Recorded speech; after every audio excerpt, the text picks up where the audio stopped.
వాళ్ళ పనులు కూడా మేమే చేస్తాం. పొద్దున్న గవర్నమెంట్ ఏం పట్టించుకుంటలేరు కదా సార్. తినడానికి తిండి లేదు సార్, చెప్పుకోవడానికి చిక్కుపోతుంది సార్. 10 మందిలో కఠినమైన చర్యలు దిగట్టిస్తున్నాం సార్. మేము అక్కడ ఇంత ఘోరమైన పరిస్థితి. 26 సంవత్సరాల నుండి మాకున్న తిప్పలు ఇవే సార్. ఎవడట్లా కూడా ఏజెన్సీ వాడు కొత్తడు వస్తాడు, మళ్ళీ కొత్తడు వస్తాడు. వీళ్ళకి సంబంధించిన వాడే వస్తాడు సార్. అక్కడ వాని టార్చర్ భరించలేం, అక్కడ ఉన్న స్టాఫ్ రెగ్యులర్ వాళ్ళే భరించలేం. మాకున్న అంత ఘోరకు ఒక్కోసారి సార్ ఎందుకు ఇలా అసలు మేము ఎందుకు బతుకుతున్నాం అనే ఫీలింగ్ లో ఉండిపోతున్నాం సార్. 5 నెలల నుంచి జీతాలు రాకపోతే ఎట్లా ఉంది? ఎట్లా సార్? మొత్తం బాకీ కిరాణా కొట్టోడు కూడా సామాన్ ఇస్తలేడు సార్. ఇప్పుడు ఇయ్యపో అంటుడు సార్ వాడు. గట్టాన్ని తీసుకున్నాను అంటున్నారు.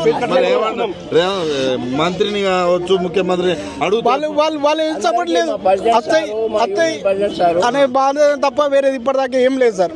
ఇప్పుడు దసరా వస్తుంది సార్, దీపావళి వస్తుంది సార్. పిల్లలు చదువుతున్నారు, ఒక్కొక్కళ్ళకి ఫీజులు కట్టలేకపోతున్నాం సార్. స్కూల్ కుటుండి పంపిస్తున్నారు సార్ బయటకి.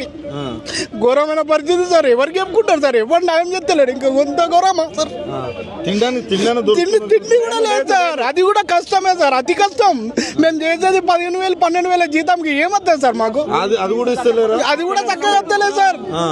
అది ఘోరం సార్. పిల్లల్ని అయితే బయట మరి ఇప్పుడు బయటకు వెళ్ళి కొడితే ఎట్లా చదువుకుంటారు? మరి వాళ్ళు బతిలాడుతున్నారు సార్. ఇంటికాడ ఉంటున్నారు వారం రోజులు పోయి కాలు పట్టుకుంటున్నాం సార్. రేపు వస్తే ఎల్లుండి వస్తే ఇంకో నెల పట్టుకుంటున్నాం. ఇట్లాంటి పరిస్థితి సార్ మాది. ఇంత ఘోరంగా మేము ఇన్ని రోజుల నుంచి చెప్తుంటే రేవంత్ రెడ్డి ఏమి స్పందన ఎవరు పట్టించుకోలేదు సార్. ఏ స్పందన లేదు, ఏం లేదు. చేస్తే చేయండి, లేకపోతే బంద్ కానీ. కాంట్రాక్టర్ అక్కడికి వెళ్ళి ఏజెన్సీ వాళ్ళు తీసుకున్న వాళ్ళు చేస్తే చేరాబాయి, లేకపోతే బంద్గా అంటాడు. వేరే పెట్టుకుంటారు.